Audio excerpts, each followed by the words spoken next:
There are moments when a life changes because of a single sound. Not a scream, not an argument, a gunshot. It lasts less than a second, but it divides time into two parts, before and everything that comes after. In this case, that sound was followed by a phone call, a call to 911. A voice explaining that a gun had fired. By the end of the night, one man would be dead, and months later, no one would stand trial for his death. This is not a story about certainty.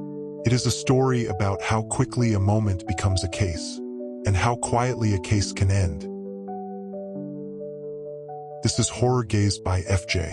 Here, we document real cases where the facts are limited, the decisions are final, and the questions refuse to disappear. Tonight's case does not rely on rumor. It does not rely on speculation. It relies on what is known, and on what was never examined in public. This is the case of Hannah Cobb and Telvin Osborne.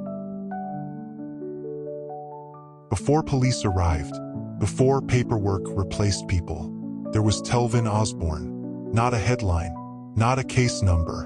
A man living in Burke County, Georgia. A place where nights are usually quiet, and where serious crimes stand out because of how rare they are. Public information about Telvin Osborne is limited. And that absence matters, because it reminds us that most lives are never documented until something goes wrong. He was in a relationship with Hannah Cobb. They shared a home. They shared daily routines. Nothing about their lives suggested that this night would end in violence. And that is often how these stories begin.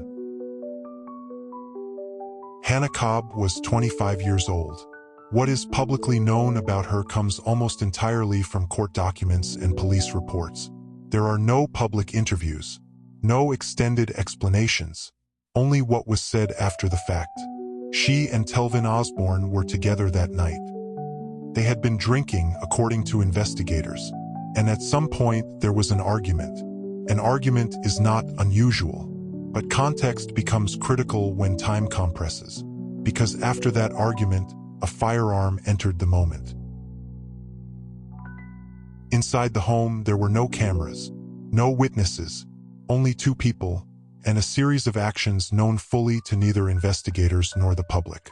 At some point, a gun was handled. At some point, a trigger was pulled. Whether by mistake, carelessness, or circumstance, the result was the same. Telvin Osborne was shot. In that instant, nothing else mattered. Not the argument, not the night, only what had just happened. Emergency calls are designed to impose order on chaos. They are meant to document events as they unfold. In this call, the explanation was direct. A gun had gone off. The caller had been handling it. Someone had been shot. There was no attempt to leave the scene. No delay in calling for help. But the call did something else. It locked the narrative into record before investigators arrived, before evidence was reviewed, before questions could be asked. When officers arrived, they found Telvin Osborne with a fatal gunshot wound. The house was secured. Evidence was collected. Investigators noted alcohol involvement. They noted an argument earlier in the night, but there were limits to what the scene could reveal. There was no external witness. No competing accounts, only one surviving version of events. 2 days later, Hannah Cobb was arrested. The charge was felony involuntary manslaughter. This charge does not allege intent to kill.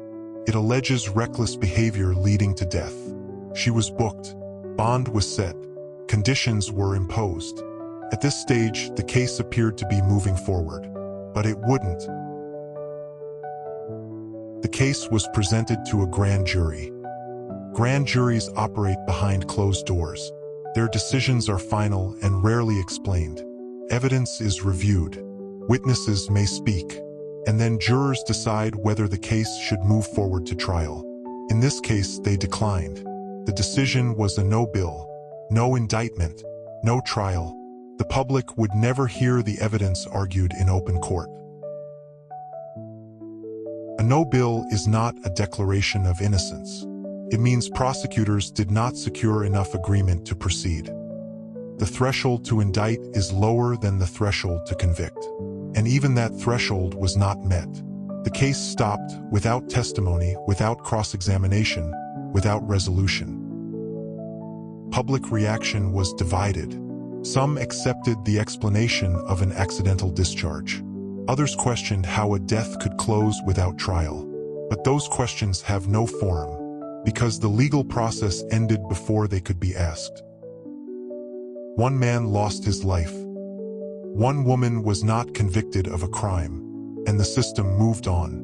But some cases don't end with verdicts. They end with silence. This has been the case of Hannah Cobb and Telvin Osborne. You're watching Horror Gaze by FJ.